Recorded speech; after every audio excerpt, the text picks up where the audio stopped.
SEMRush has a section that you can find all the links that point back to your website or any website that's in SEMRush's catalog. So if you put in your website up here, Stadium Reviews is mine.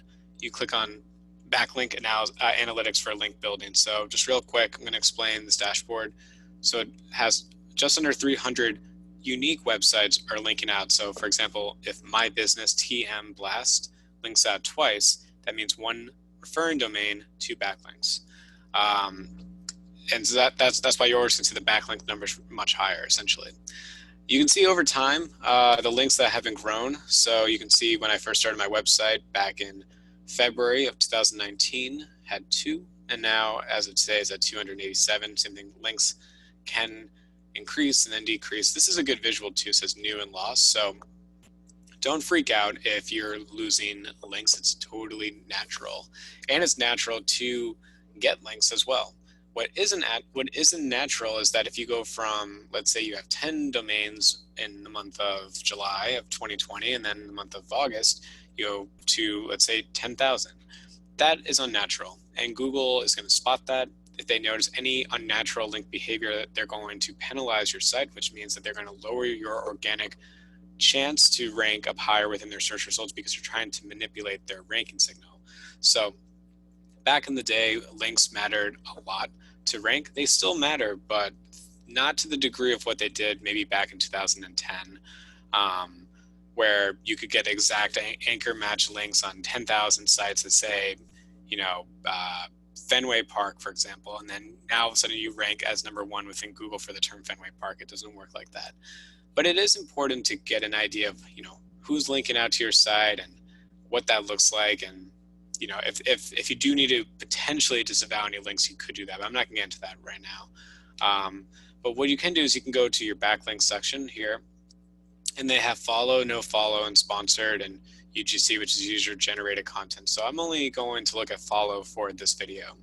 Follow means that it passes SEO value back to your website. So what does that mean? Well, I'm going to use my business for the example. So I link out to the Stadium Reviews. So I'm going to open this up right now.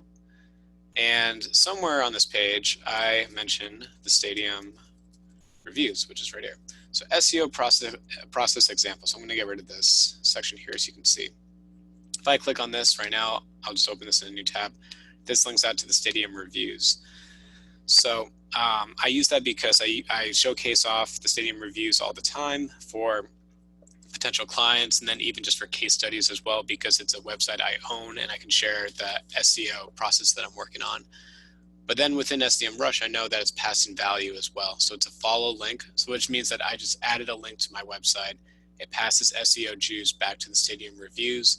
If it's a no follow link, think of it more like somebody on Reddit, for example, links out to my site in the forum, in the user generated like comment section on Reddit. They're like, oh, this is a great resource for finding great parking tips for Yankee Stadium.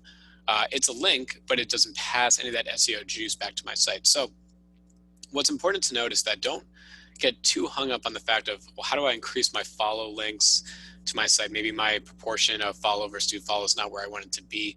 Instead, think of it more like, how do my competitors get linked out to? And who cares if it's a follow versus do follow or no follow? Are they passing any traffic back to their website? And if so, how do I get featured on that? So I use Reddit as the example.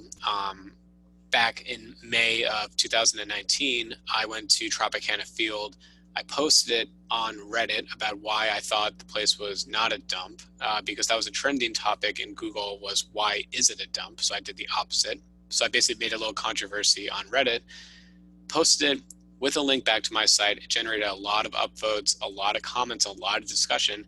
And thus, even though it was a no follow link, I got a lot of traffic to my site. I continuously get traffic from that post because it was a pinned post for a very long time, and still one of the top posts within the Raise subreddit to a degree, but especially for last year in that May time, it was one of the top posts, and it was a no follow link. But again, it passed so much SEO traffic or traffic to my website that it didn't matter if it was SEO link juice or not. It was very much like this helps grow my traffic to my website. So always think about that. If you can do a comparative research, find out where they're getting traffic from, you can reverse engineer that strategy and then maybe go after that as well if there's an opportunity for your website.